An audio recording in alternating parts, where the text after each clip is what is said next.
She thought sending a badge to my door would make me hand over the pool keys, but every word he said went straight into a federal evidence file. At 6:42 on a warm Thursday evening, I was standing in my kitchen at Lakeside Pines Estates, drying my hands after checking the pool pump timer, when the doorbell camera lit up and showed Officer Daniel Price on my front porch. He was not alone. At the edge of my driveway, beside a white sport utility vehicle, stood Marilyn Price, the Homeowners Association president, holding a folder against her chest like she had already decided how the evening was supposed to end. Daniel was her husband, a local police officer, and he was standing at my door in uniform, looking directly into the camera while my private pool gate, pool house, and locked equipment room sat quiet behind the fence in my backyard. I did not open the door. I did not step outside. I did not make the moment larger than it already was. I tapped the doorbell microphone and asked whether this was an official police action or a homeowners association request. Daniel glanced once toward the driveway before answering. He said he was there to collect the pool keys so the association could complete a safety access review without further delay. That was the first problem. Police officers do not collect private pool keys because an homeowners association president wants them. I asked for the incident number. He said this did not need to become an incident. I asked for a warrant, court order, county inspection order, written owner consent, or any legal document requiring me to surrender private property keys. He said the matter could stay simple if I cooperated. Behind him, Marilyn stepped closer to the porch and said my refusal to provide access was creating community concern, insurance exposure, and resident safety questions. I kept my voice calm because I had been trained to let people finish sentences they would later wish they had not started. I asked Daniel again whether his department had dispatched him to my home for a lawful key seizure. He did not say yes. Instead, he said his wife had asked him to help resolve the issue before it became official. That sentence changed everything. The keys hanging inside my kitchen cabinet were not community keys. They were listed in my closing inventory: pool gate key, pool house key, equipment room key, and pump panel access key. The deed, title file, inspection report, and resale packet all identified the pool as a private residential feature, not a neighborhood amenity. Marilyn had been demanding duplicate keys for 2 weeks, calling the pool a community-facing safety concern because part of the fence could be seen from the walking path. But visibility is not ownership, and concern is not authority. What she did not know was that I was already cooperating with a federal public corruption inquiry involving local authority being used for private favors. I was not allowed to brag about it, threaten anyone with it, or turn my front porch into a performance. My instructions were simple: preserve evidence, document pressure, avoid provocation, and report any contact where public authority appeared to be used for private benefit. So I let the camera run. I asked Daniel for his supervisor's name. I asked whether his body camera was active. I asked whether he would state clearly that Marilyn Price requested he come to my home to collect keys for an homeowners association matter. For the first time, his confident expression slipped. Marilyn's folder lowered slightly. The pool stayed locked behind the fence, the keys stayed inside my kitchen, and the badge at my door had just opened the wrong file. 3 weeks before Officer Daniel Price stood on my porch, the pool keys had been handed to me in a conference room at a title company on the north side of town. The closing officer slid a small manila envelope across the table and read the inventory line by line because the previous owner had been unusually organized. There was 1 front door key, 2 garage remotes, 1 mailbox key, 1 pool gate key, 1 pool house key, 1 equipment room key, and 1 pump panel access key. Each key had a tag, and each tag matched the closing inventory attached to the final property file. I remember smiling at the pool keys because that backyard was the reason I had bought the house. It was not a resort-style neighborhood pool. It was not a shared amenity. It was a private residential pool behind a 6-foot cedar fence, connected to my patio, maintained by the owner, insured through the homeowner policy, and inspected as part of the home purchase. The house sat on a corner lot in Lakeside Pines Estates, about 200 feet from a paved walking path that curved behind several homes before ending near the community pond. From one section of that path, someone could see the top rail of my pool fence and a few feet of the pool house roof. That was all. The water, gate, equipment, electrical panel, storage closet, and maintenance records belonged to the property I bought, not to the association. I checked that before signing. The deed described the lot by legal description and parcel number. The title commitment showed no pool access easement, no shared use agreement, no association custody right, and no recorded requirement that any homeowners association officer keep duplicate keys. The resale packet listed exterior rules, fence color standards, landscaping limits, and quiet hours, but it did not list my pool as common area. The inspection report called it a private pool and named the equipment as owner-maintained. Even the insurance binder treated it as part of my dwelling coverage, not a community facility. I asked the closing officer directly whether the homeowners association had any right to enter the pool area or hold keys. She looked through the resale documents, shook her head, and said access would require my permission unless there was a lawful emergency or a valid legal order. That answer mattered more than I expected. On move-in day, I labeled the keys again and hung them inside a locked kitchen cabinet, then walked the fence line with my phone, taking photos of the gate latch, pool house door, equipment room lock, pump panel, warning sign, and the walking path behind the property. I did it because I had learned that clean records solve dirty misunderstandings. At the time, Marilyn Price was just a name on the welcome packet, listed as president of the Lakeside Pines Homeowners Association. Her signature appeared under a polite letter about community pride and neighborhood harmony. Nothing in that packet warned me that within a month she would decide the private pool behind my house created a shared safety interest. Nothing warned me that she would treat visibility from a walking path as if it created ownership. And nothing warned me that the same keys I received at closing would soon become the object she wanted badly enough to send a uniformed husband to my front door. The first message from Marilyn Price arrived 9 days after I moved in, and it sounded polite until I read it twice. She welcomed me again to Lakeside Pines Estates, complimented the way I had trimmed the front hedges, and then shifted into a subject she called pool visibility compliance. According to her, several residents had noticed that my private pool enclosure could be partially seen from the community walking path, and because the pool area was now a community-facing feature, the association needed to schedule a safety review. I read that sentence 3 times because it tried to turn eyesight into authority. The pool was not visible from the street. The gate was locked. The fence was 6 feet tall. The pool house sat behind my property line, and the only thing anyone on the walking path could see was the roof line and a narrow strip of cedar fence. Marilyn attached 3 photographs taken from the path, each one zoomed in so tightly that the fence looked closer than it was. Under the photos, she wrote that Lakeside Pines had a shared safety interest in any feature that might affect resident confidence, insurance exposure, or the neighborhood's family-friendly appearance. I did not call her. I did not fire back with emotion. I opened my closing folder, pulled the resale packet, and read every page again. There were rules about fence stain, grass height, mailbox posts, exterior paint, driveway parking, and quiet hours after 10 o'clock at night. There was nothing giving the homeowners association the right to inspect a private pool on demand, hold access keys, enter a pool house, or review pump equipment. I wrote back with a short email thanking her for the welcome and asking her to identify the specific recorded covenant, bylaw, county requirement, insurance demand, or written legal authority that allowed association access to my private pool area. Her reply came the next afternoon. She did not provide a document.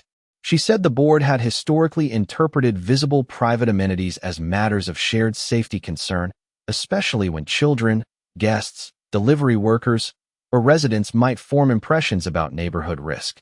That was not an answer. It was a paragraph wearing a badge it did not have. 2 days later, she appeared at my front door with a clipboard and a smile that never reached her eyes. I spoke to her through the storm door while the doorbell camera recorded. She said she preferred to resolve small concerns neighbor to neighbor before formal notices became necessary. I asked whether this was a friendly conversation or an official association inspection demand. She paused, then said it was a cooperative compliance conversation. I asked again for the legal basis. She said a responsible homeowner would not hide behind paperwork when safety was involved. That was the first time I understood the pattern. Marilyn was not looking for a fence stain correction or a missing form. She was building language. First, the pool was visible. Then it was community-facing. Then it created shared safety interest. Then my refusal to accept her interpretation would become non-cooperation. Before she left, She asked whether I would provide the association with duplicate keys for emergency access if the board requested them formally. I told her I would comply with the county, my insurance carrier, a licensed inspector with proper authorization, or a valid legal order, but I would not hand private keys to the homeowners association because of concern, appearance, or resident confidence. Marilyn looked past me toward the backyard gate and said I was making the issue much harder than it needed to be. I watched her walk back to her white sport utility vehicle, then saved the doorbell clip, printed the emails, and added a new tab to my binder labeled Key Demand Timeline. The formal notice arrived the following Monday in a white envelope with the Lakeside Pines Estates seal printed in. Blue across the top. Marilyn had titled it Private Amenity Safety Access Coordination, which was a long way of saying she wanted keys she had no right to hold. The letter stated that my pool house, equipment room, and pump panel were visible enough from the walking path to create a shared safety interest for the community, and because of that, the association required duplicate keys for emergency access continuity. She wanted one key to the pool gate, one key to the pool house, one key to the equipment room, and one key to the pump panel access cover delivered to the management office within 5 business days. She also wanted me to sign an access acknowledgement allowing designated association representatives to enter the pool area for inspection, safety verification, and resident confidence review. I sat at my kitchen table with the notice on one side and my closing packet on the other, and the difference between the two stacks was almost funny. My stack had signatures, parcel numbers, inspection pages, title references, and insurance documents. Her stack had phrases. I read the letter twice, then highlighted every place where Marilyn used words that sounded official without naming an authority. Shared safety interest, emergency access continuity, community-facing amenity, insurance exposure, resident confidence. None of those phrases opened a gate. None of them unlocked a pump room. I wrote my response that night and kept it simple. I stated that the pool was a private residential feature located inside my property line, that the keys were listed in the closing inventory, and that I would not provide duplicate keys to the homeowners association without a recorded covenant, valid bylaw, county inspection order, insurance carrier requirement, court order, written legal mandate, or my own signed authorization. I also asked Marilyn to provide the name of the licensed inspector, the legal basis for inspection, the proposed date and time, the scope of access, the identity of anyone who would hold or copy the keys, and the chain of custody procedure for private property access materials. The next morning, Marilyn replied with a message that looked calm but read like pressure.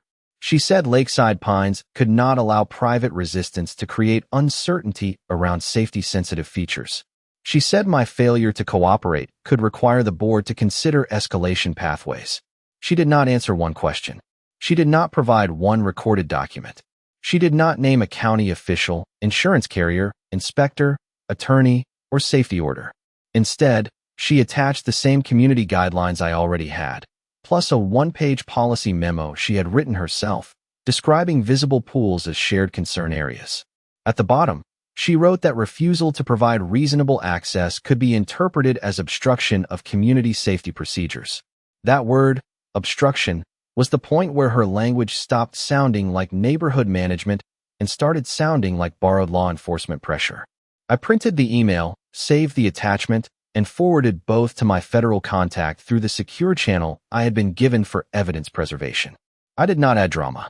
I wrote the date, the time, the sender, the requested keys, and the exact phrase obstruction of community safety procedures. Then I opened the cabinet, checked that all 4 keys were still hanging on their labeled hooks, and photographed them beside the closing inventory. Marilyn wanted to turn private keys into association property by repeating safety words until they sounded like law. But law does not work because someone repeats it. Law works because someone can show where it is written. The reason I forwarded Marilyn's notice through a secure channel was not because I wanted attention, and it was not because I thought every homeowners association dispute belonged in a federal file. Most neighborhood conflicts are just paperwork, pride, and people using big phrases to cover small authority. This one touched a line I had already been warned about. 6 months before I bought the house in Lakeside Pines Estates, I had become a cooperating witness in a Federal Bureau of Investigation public corruption inquiry involving local officials who used informal government influence to help private groups get favors they could not obtain through normal procedure. My role was narrow, quiet, and very carefully explained to me. I was not an agent. I did not carry a badge. I was not allowed to threaten anyone, expose the inquiry, pressure people, or act like I had power I did not have. I was told to live normally, keep clean records, preserve communications, avoid provocation, and report contact where a public official or someone connected to public authority appeared to use that position for a private benefit. That was why Marilyn's word choice mattered. She had started with pool visibility, moved to shared safety interest, then to emergency access continuity, and now to obstruction of community safety procedures. Every step made the request sound less like a neighbor asking for cooperation and more like an attempt to dress private control in official clothing. After I sent the packet, Special Agent Laura Bennett replied with a short instruction that fit every conversation we had ever had. Document only, do not escalate, request legal authority, keep the keys secure, and report any contact involving law enforcement personnel. I printed that reply and placed it in a separate folder that did not sit with my homeowners association binder. The two files were related, but they were not the same. One was my homeowner record. The other was evidence preservation. That distinction kept me calm. On Wednesday, I walked the pool area again and photographed everything in daylight.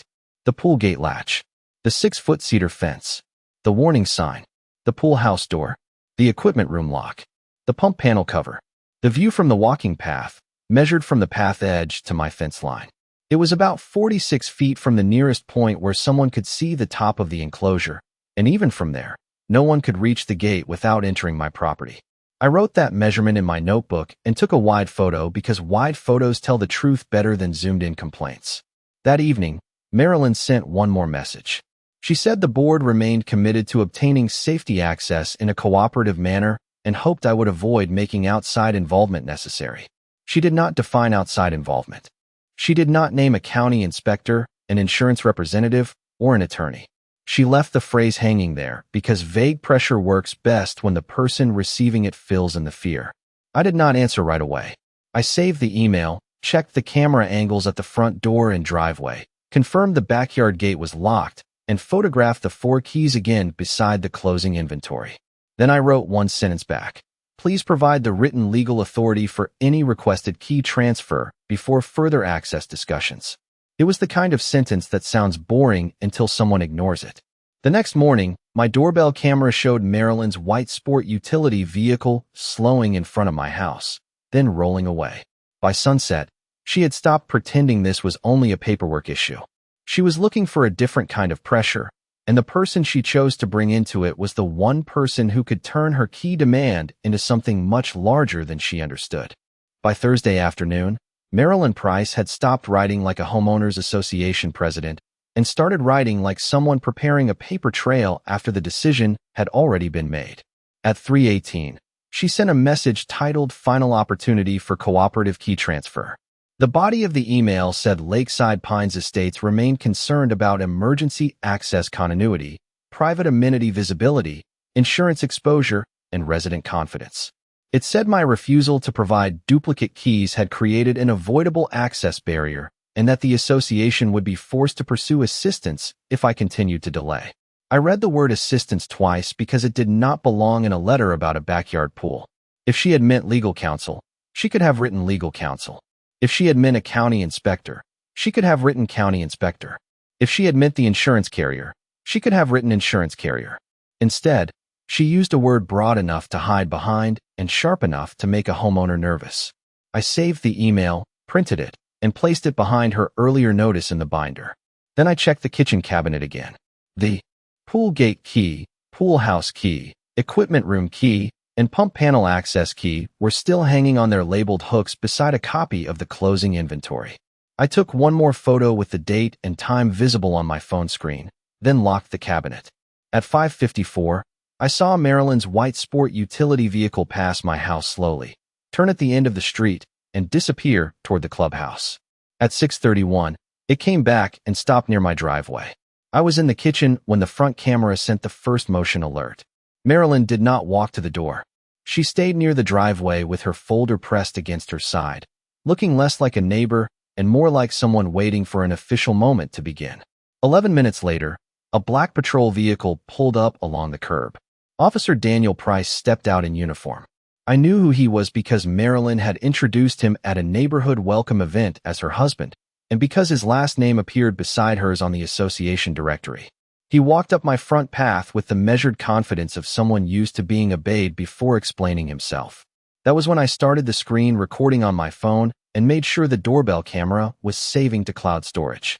I also turned on the indoor camera facing the entryway, not because I planned to open the door, but because clean documentation includes what does not happen.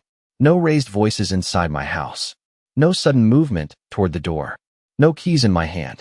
Just me standing in the kitchen, calm, with a binder on the counter and a locked cabinet behind me. Daniel rang once, waited, then looked directly into the camera. He said he needed to speak with me about the pool keys. I answered through the speaker and asked whether this was an official police matter. He said he was trying to keep it from becoming one. That was not an answer, but it was a record. I asked for an incident number. He said there was not one yet. I asked for a warrant, court order, county order, written seizure authority, or signed owner authorization. He said Marilyn had already explained the situation and that handing over the keys would be the easiest way to resolve it. Behind him, Marilyn stepped closer and said the community could not wait forever for basic safety cooperation. I asked Daniel whether he was present on department business or as Marilyn Price's husband. He looked toward the driveway before he spoke, and that small glance told me he understood the question was more dangerous than the keys. Then he said his wife had asked him to help handle the matter before it escalated. I did not react. I did not argue. I simply asked him to repeat the legal authority that allowed him to collect private pool keys from a homeowner for a homeowners association request. The porch went quiet enough for the camera microphone to catch the pool pump humming behind the fence. Daniel Price did not repeat the legal authority because there was no legal authority to repeat. He shifted his weight on the porch, looked toward Marilyn again, and said this was a simple compliance matter that did not need to become complicated. I told him simple things are usually easy to document, and asked him to state his badge number, the name of his supervisor, and whether he had been dispatched by the police department to collect private pool keys. Marilyn moved closer to the porch steps before he could answer. She said the association had made multiple good-faith attempts to obtain safety access, and that my refusal was creating unnecessary exposure for the community. I kept the door closed and spoke through the camera because the closed door was doing exactly what good documentation does. It removed drama. It kept everyone in place. It made every sentence belong to the person who said it. I asked Marilyn whether she had a signed key transfer agreement from me. She said the board had authority to protect resident safety. I asked whether she had a recorded covenant, county order, insurance carrier demand, or written legal opinion giving the homeowners association custody of keys to my private pool gate, pool house, equipment room, and pump panel. She said I was hiding behind technicalities. That was the second sentence I knew would matter later. Ownership is not a technicality.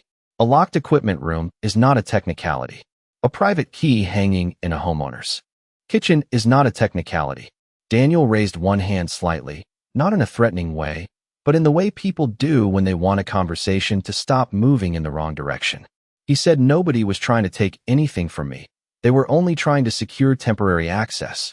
I asked who would hold the keys, where they would be stored, whether copies would be made, whether an access log existed, whether the department was supervising the transfer, and whether he would provide a receipt if I surrendered them. He did not answer any of those questions directly. Instead, he said handing them over voluntarily would avoid paperwork. I said paperwork was the only thing I trusted in that moment. Then I asked whether his body camera was recording. He looked down for half a second, then said he was not there for a police report. I asked why he was there in uniform. The porch went quiet again. Marilyn tried to fill the silence by saying his presence was meant to reassure me that the safety concern was being taken seriously. I said I understood and asked Daniel whether he was using his official position to assist his wife with a homeowners association key demand. He said I was mischaracterizing a courtesy visit. That phrase went into the record too. I had my phone on the kitchen counter, screen recording the doorbell feed. Beside it was my binder, open to the closing inventory that listed the 4 pool keys. Behind me, inside the locked cabinet, the keys were still hanging on their labeled hooks. I did not touch them. I did not walk toward them. I did not give Daniel any reason to claim confusion about my intent. I simply said I would not transfer private property keys without written legal authority, and if this was a police matter, I wanted a supervisor to confirm it through the department's non-emergency line. Daniel looked back toward Marilyn, and this time her expression changed before his did. She had expected the badge to make me nervous. She had not expected me to ask for the paper trail that came with it. I told Daniel Price I was calling the department's non-emergency line, and I said it clearly enough for the doorbell camera to record his reaction. He did not tell me not to call. He did not say there was an active report. He did not provide an incident number. He only turned slightly toward the driveway, where Marilyn stood with her folder held tighter than before. I picked up my phone from the kitchen counter, kept the doorbell feed running on my tablet, and dialed the public number printed on the city police website. When the dispatcher answered, I gave my full name, my address in Lakeside Pines Estates, and said a uniformed officer was at my front door asking for private pool keys related to a homeowners association access demand. I asked whether there was an active dispatch, warrant service, court order, safety order, or report connected to my address. The dispatcher placed me on a brief hold, and those seconds felt longer than they should have because everyone on the porch could hear the silence. Daniel looked at the camera again, but said nothing. Marilyn finally spoke, saying this was becoming unnecessarily dramatic. I answered through the doorbell speaker that verification is not drama. It is procedure. A supervisor came on the line a minute later and identified himself as Sergeant Paul Harris. I asked if Officer Daniel Price had been assigned to collect keys from my home. Sergeant Harris asked me to repeat the address, then asked whether Daniel was presently outside my door. I said yes. He asked whether Daniel had given me an incident number. I said no. He asked whether Daniel had shown a warrant or court order. I said no. He asked whether there was any emergency involving the pool. I said the pool was locked, the gate was secured, the equipment room was closed, and the only dispute was a written key demand from Marilyn Price and the Lakeside Pines Homeowners Association. Sergeant Harris told me to remain inside, keep the door closed, and not transfer any property until the department clarified why Daniel was there. He also said he was contacting Daniel directly. Less than 30 seconds later, Daniel's radio or phone made a sound, and he stepped off the porch toward his patrol vehicle. Marilyn followed him halfway down the path, but she stopped when she realized the camera still had both of them. In frame, Daniel spoke quietly into his phone, then returned to the porch with a different expression. He said there had been a misunderstanding and that he was not taking custody of any keys that evening. I asked whether he would state on camera that no police order required me to surrender my pool gate key, pool house key, equipment room key, or pump panel access key. He said the department had not issued a key seizure order. Marilyn interrupted and said the association still reserved all rights regarding safety access. I said she could put any lawful request in writing. Daniel left first. Marilyn stayed long enough to look at the locked gate along the side yard, then walked back to her white sport utility vehicle without another word. I waited until both vehicles were gone before I opened the cabinet and photographed the 4 keys still hanging on their hooks beside the closing inventory. Then I saved the doorbell footage, the screen recording, the call time, and my handwritten notes from Sergeant Harris. After that, I sent a secure update to Special Agent Laura Bennett at the Federal Bureau of Investigation contact address I had been given. I did not call it a victory. I called it what it was, possible use of official position to support a private homeowners association access demand, with video, call verification, and preserved keys. Marilyn had wanted outside involvement. She got it, just not the kind she thought she was arranging. By Friday morning, the story Marilyn Price had tried to keep inside Lakeside Pines Estates had already moved beyond the clubhouse. Sergeant Paul Harris called me at 8:17 and asked for the doorbell footage, the call time, Marilyn's key demand notice, and any written message where she connected pool access to Officer Daniel Price. He was careful with his words. He did not accuse Daniel of anything over the phone, and he did not promise an outcome. He simply said the department needed to review whether a uniformed officer had appeared at a private residence for a matter that was not assigned, dispatched, or supported by a legal order. That was enough. I sent the materials through the official evidence submission link he provided, then prepared a separate packet for the Lakeside Pines board.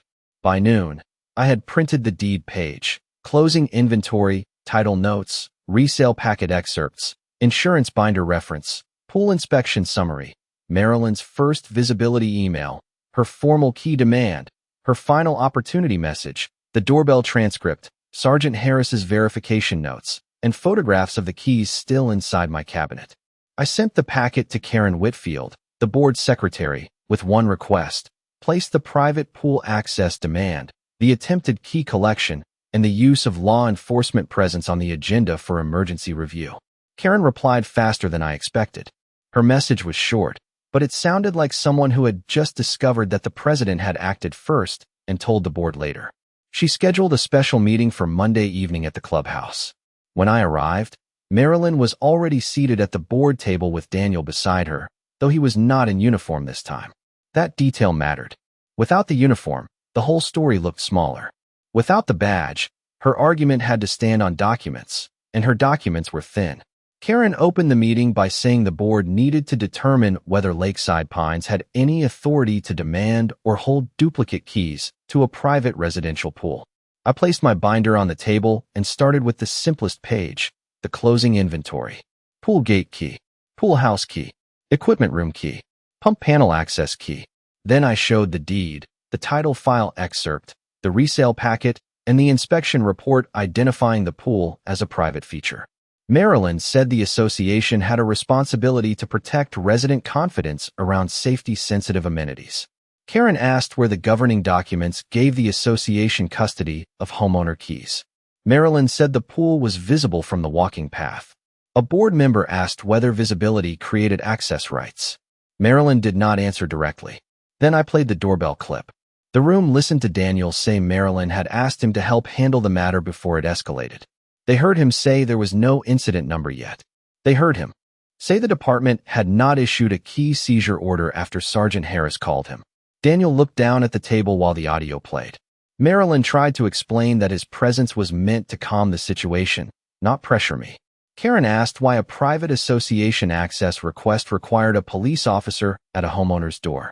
Nobody answered that question either. Then Sergeant Harris's written confirmation was read aloud. No dispatch, no warrant, no court order, no department-approved key collection, and no emergency report connected to my address. That sentence did what all of Marilyn's phrases could not do. It put a hard border around authority. By the end of the meeting, the board voted to suspend the key demand, preserve all communications, require legal review before any future private property access request, and remove Marilyn from enforcement communications pending further review. Daniel was told by his department not to participate in any Lakeside Pines matter while the internal review was open. Marilyn left the clubhouse without looking at me, but I did not feel like celebrating. I only felt the quiet relief of seeing paperwork do what it was supposed to do. The keys had stayed where they belonged, and now the record showed exactly who had tried to move them. The next 2 weeks were quiet in the way a neighborhood gets quiet when people realize the wrong conversation has left the clubhouse. Marilyn Price did not send another notice, and no one from Lakeside Pines Estates came to my door asking about the pool gate, the pool house, the equipment room, or the pump panel. Karen Whitfield sent me the board's written confirmation 3 days after the emergency meeting. The key demand had been withdrawn. The association acknowledged that my pool was a private residential feature, not a common amenity, and that no board member, officer, committee volunteer, or management representative could request custody of private property keys without written legal authority reviewed by council. The board also adopted a temporary access policy requiring a documented emergency, homeowner consent, county inspection order, court order, or insurance carrier directive before any private residential access request could be made. It was the first document from Lakeside Pines that used plain language instead of pressure words. On the police side, Sergeant Paul Harris called once more to confirm receipt of the doorbell footage in the written packet. He said the department had opened an internal review into whether Officer Daniel Price had appeared in uniform for a private association matter without dispatch, assignment, or legal basis. He did not give me confidential details, and I did not ask for them. The important part was already documented. No incident number, no warrant, no court order, no emergency report, no department-approved key collection, and Daniel's own statement that Marilyn had asked him to help handle it before it escalated. I forwarded the board confirmation and Sergeant Harris's follow-up note through the secure channel to Special Agent Laura Bennett. Her response was short, as always. Preserve originals. Do not discuss the inquiry. Continue normal activity. That was exactly what I did. I mowed the front yard, cleaned the skimmer baskets, replaced a loose hinge on the pool house door, and hired a licensed pool service company for a routine maintenance visit. When the technician arrived, I logged the appointment, kept the receipt, and saved the service report in the same homeowner binder where the closing inventory still listed the 4 keys. A month later, Marilyn resigned as president of the association, saying in her letter that the board had become unwilling to act decisively on safety concerns. Karen became acting president and sent a neighborhood memo reminding residents that private property remained private property even when visible from common paths. Daniel was no longer seen at association meetings, and Karen later confirmed that no law enforcement spouse or relative could participate in enforcement visits, courtesy contacts, or compliance requests. I never received an apology from Marilyn, and I did not need one. Apologies are personal. Records are permanent. On the first warm Saturday after everything settled, I stood inside the backyard fence at sunset and looked at the pool water, moving under the light breeze. The walking path was about 46 feet beyond the fence. The cedar boards were locked, the pool house door was secured, and the 4 labeled keys were still hanging inside my kitchen cabinet where they had been since closing day. Marilyn had tried to turn visibility into access, access into authority, and authority into obedience. Then she sent a badge to my door because she thought the uniform would do what her documents could not. But a badge can identify an officer. It cannot turn private keys into association property. The pool stayed locked, the keys stayed mine, and the pressure she sent to my porch became the evidence that ended her control.